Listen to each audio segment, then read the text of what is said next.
So tell the launch control community a little bit about yourself. I am a land investor. I live in Florida, but do deals in Tennessee, Kentucky, Alabama. And I've been in real estate for doing deals now for 3 years. And I work primarily in land, rural vacant land, some infill lots.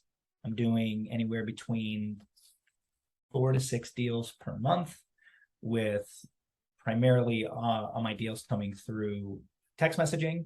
I do some direct mail, but the majority of my deals are coming through text messaging.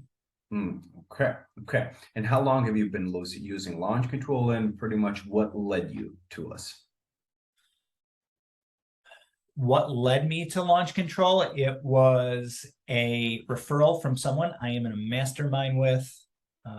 She shared the platform in one of our, monthly or weekly calls, and she referred and said, I trusted her opinion. She is a tech background, and she said she loved using launch control, and so I just started using it. It's pretty simple to use and pretty straightforward. And then I had some time. I had a VA that was cold calling for me. He had text messaging experience, and I just figured it would be a better use of his time to do text messaging instead of cold calling. And so that's how we switched, and that's how we started using. Okay. Is it Callan by any way? It was, yeah. Yeah. Okay. The land queen herself. Yeah, she's great. Yeah, it is. She really is. What impact has launch control had on your business since you've been here? The impact has been, it's been substantial. We went from doing probably 1 to 3 deals a month to, doubling from 4 to 6 months, 4 to 6 deals per month. We get all sorts of leads. We get leads for rural vacant lands. We get leads for some houses, even when we don't do it. And so I actually bought and sold an RV park through a text messaging lead, and I'm buying a 100-pad mobile home park through text messaging lead. So it's been great because you never know what you're going to get, and you can just reach as many people as you can. This is just a numbers game. It's all about scale. And so the more conversations that you can have, the more opportunities. And then once you know what to do with those opportunities, means more money. True. I agree. Would you be able to walk us through your recent deal, like break it all down? Yeah. So a recent deal for an RV park. So it was a 10-pad RV park. It was in Tennessee, about 90 minutes east of Nashville. And we skip traced the lead, and we texted the lead for some land that she had owned. And she replied, I don't own that land anymore. And she said, but we have this RV park, and it is valued at X, and we are very motivated to sell it, and we're willing to sell it below what it's worth. And so I purchased it at $10,000 under what it was assessed at, but the assess was even lower than what the actual value was. And so I called her the next day. My acquisition manager was out sick that day, so I called her the very next day at first thing in the morning, and I got under a contract for $40,000. And then within 3 weeks, I had it sold for $92,000. And so it was a very, very motivated seller on an asset class that is in very, very high demand. And it was through a lead that I would have not gotten otherwise, through direct mail or even through phone call, because she was receptive and was able to tell me her motivation level through text and at her own convenience. So it was a very, very profitable deal. And one that happened really, really quickly. I get other deals.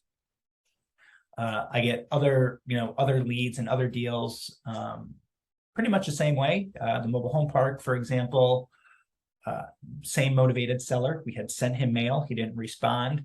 We probably would have cold called if if we do that, but he has a full-time job. He's an older gentleman. He has a full-time job. He works 60 hours a week, and he doesn't get reception on his personal cell phone at work.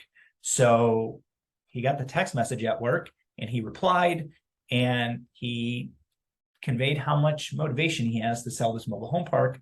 Again, a lead that we had mailed. We probably would have cold called, but if we didn't text him, we wouldn't have gotten him. So that is an asset class that we don't really target, but I'm thinking that we might. So those are two examples of different asset classes that are outside of land that happen to fall in our lap just because we was right place, right time. Okay. I mean, that's great. Of course, if the opportunity shows it by itself, why not take it, right? Also, would you be able to elaborate on your follow-up effort? Where we talked about the follow-ups in the first part, so would you be able to elaborate on the follow-up effort a little bit? Just in general? Yes. How important is follow-up to you? And follow-up is everything, right? Like, you're not going to close 90% of your deals in the first contact. Things change, people change, especially in the past 6 months. The economy has changed quite a bit. And so with the type of property that I'm selling, people might want, $10,000 or $20,000, and they're probably more likely to sell at a discount quickly on something that they haven't really thought about. And so we are helping them we're helping them in the short term. And I mean, that's the business that we're helping them. And we might not be able to help them at the first contact, but maybe 3 or 6 months down the road, we can help them then again, because things are changing so much, situations change, people get sick, people need to pay for a wedding, things like that. So you never know you never know how you can help someone. Because if you never know that first day they might not need help, but on day 65 they might.